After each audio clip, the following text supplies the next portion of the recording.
Ashley was picking through a dumpster behind a dying startup when the janitor joked that even their trash was worth more than her car. The joke landed harder than he knew. Her hatchback had a bungee cord for a trunk latch and a check engine light that never turned off. She was there on a side gig, collecting e-waste for a few dollars a pound, while the real liquidators carried out ergonomic chairs and standing desks to resell. The metal glint that caught her eye was not exciting at first. Just a black rectangle wedged behind a stack of busted monitors, caked in dust. She tugged and nearly fell backward when it came free. A 4-bay NAS, heavy and cold, still loaded with drives. The front still had a label from the company that had just folded, Block Harbor Labs Incorporated. The name rang a faint bell from some forgotten article about a crypto boom that never quite happened. She knew the rules. Anything left in the dumpster was fair game, but anything still inside the building was not.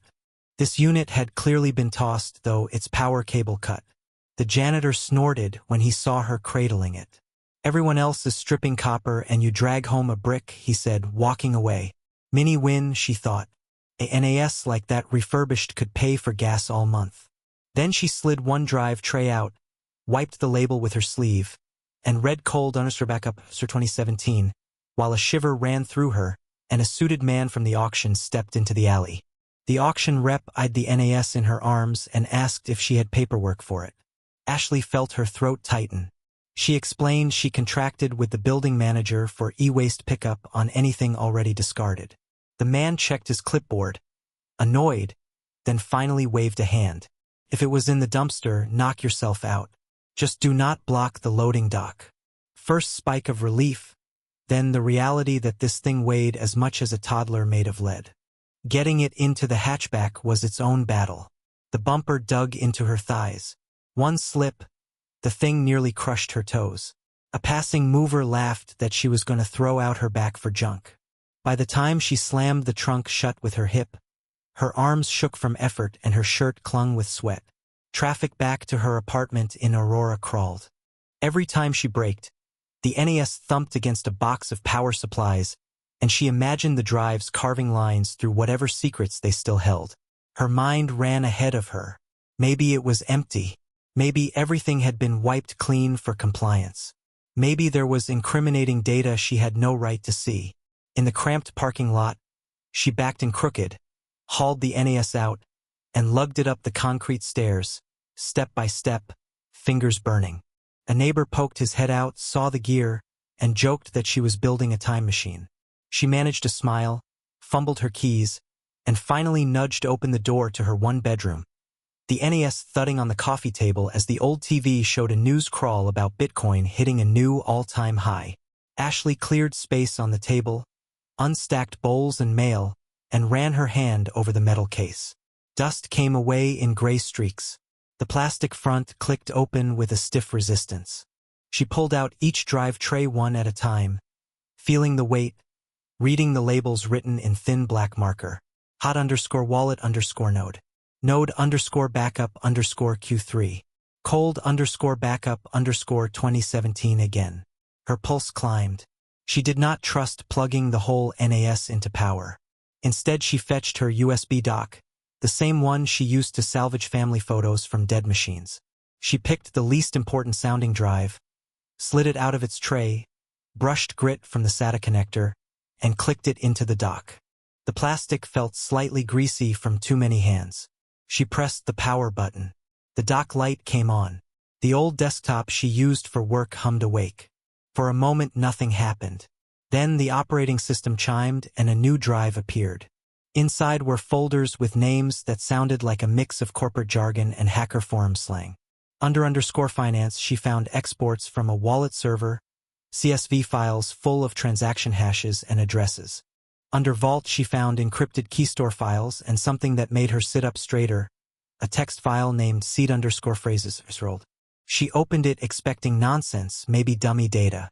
Instead, she saw carefully formatted lists of 12 and 24-word phrases, each linked to a label, team_treasury, founder_long_hold, marketing_hot. Some were struck through with the word moved in caps. Some were not. She did not even have to guess the currency.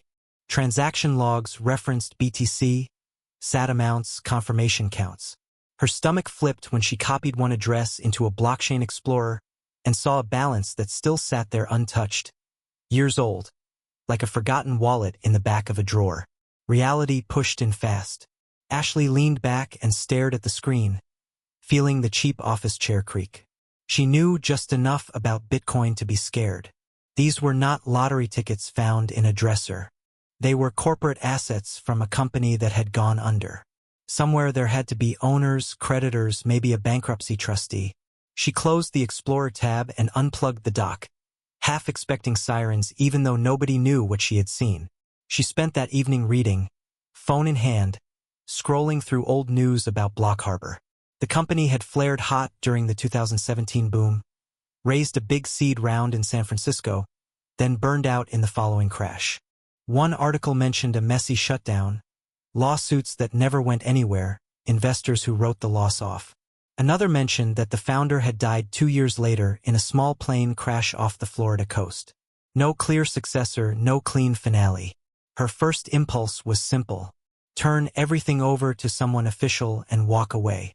Her second impulse was just as loud.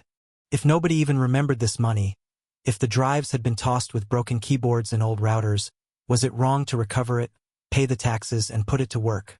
She phoned her older brother, Miguel, who did freelance security audits for small firms. When he arrived with a laptop and a bag of fast food, he listened in silence while she described what she had found. Then he said one word: careful. Together they mounted the drives again, this time through his machine, isolating them from the internet, copying only the files related to the wallets, leaving customer data untouched. At midnight, Miguel looked at a spreadsheet he had built from the logs and whistled under his breath. If even a third of these addresses still sit funded, this is life-changing money. Ash. The word life hung in the air as they both stared at the dark window.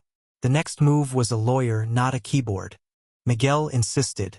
They found a bankruptcy attorney in Denver who had worked on tech collapses. In the small conference room, she laid it all out, from the dumpster behind the office to the seed phrases on her screen. The attorney listened, asked patient questions, and finally rested her hands on the desk. The short version is this, she said. If the company was liquidated and these digital assets were not scheduled, they were either overlooked or written down to zero. Legally, it is messy. Ethically, it depends on what you do next. They traced the old case. It turned out Block Harbor had gone through an assignment for the benefit of creditors rather than formal bankruptcy. The assignee, a gray-haired man in California, answered their email with weary politeness. After a week of calls and document digging, he admitted that no one had ever identified or claimed the cold storage wallets. The hardware had never been listed. He had closed the file years back. He made an offer. If Ashley and Miguel handled recovery and bore all risk, he would assign any remaining interest in the digital wallets to an LLC they controlled in exchange for a modest percentage of whatever they actually realized. The number felt almost unreal, both huge and yet tiny compared to the totals Miguel projected from the chain analysis. Miguel was ecstatic. The lawyer was cautious. Ashley sat with the draft agreement in front of her, thinking about taxes, audits, reporters, all the ways this could turn sideways. Then she thought about the nights she had spent in freezing warehouses unplugging towers for cash, the medical bills stacked on her kitchen counter from her mother's last surgery, the text message from her landlord about another rent increase. She signed. The money did not fall like rain. It arrived in steps. First, painstaking wallet reconstruction, moving small test amounts through a new multi-sig setup that required both siblings to sign. Then, when they were sure everything was secure and the law firm was satisfied, they began to sweep the larger balances. Some addresses were empty, long since drained to other exchanges. Enough still held funds that even after the assignee's cut and a brutal tax bill, Ashley found herself looking at a balance that felt like someone else's life. She refused to treat it like a lottery win. The first thing she did was pay every debt in her name and her mother's. The second was to buy a reliable truck and 2 industrial shredders. She registered a new company, KingCycle, focused on secure electronics recycling and data destruction. Instead of hustling for small pickups, she signed contracts with hospitals, banks, and city offices. She hired 2 of the warehouse guys who used to smirk at her side gig. They stopped smirking after their first health insurance cards arrived. Within 3 years, KingCycle had satellite crews in 5 states. They partnered with schools to refurbish old laptops for students. They built a scholarship fund for kids from her neighborhood who wanted to study environmental engineering or computer science. Ashley still drove her own truck sometimes, hair tied back, steel toes on, unloading pallets in alleys that smelled like old coffee and toner. Every now and then she would see a forgotten NAS tossed out with dead printers and feel the weight of that first one in her arms again. She told almost no one the full story. To most people, she was just the woman who turned trash into a business. In quiet moments, she thought about how close it had all come to ending with that NAS crushed under a load of drywall. The lesson stayed simple in her mind. People throw away more than hardware. They toss chances, too. Her job, as she saw it now, was to catch a few before they hit the ground.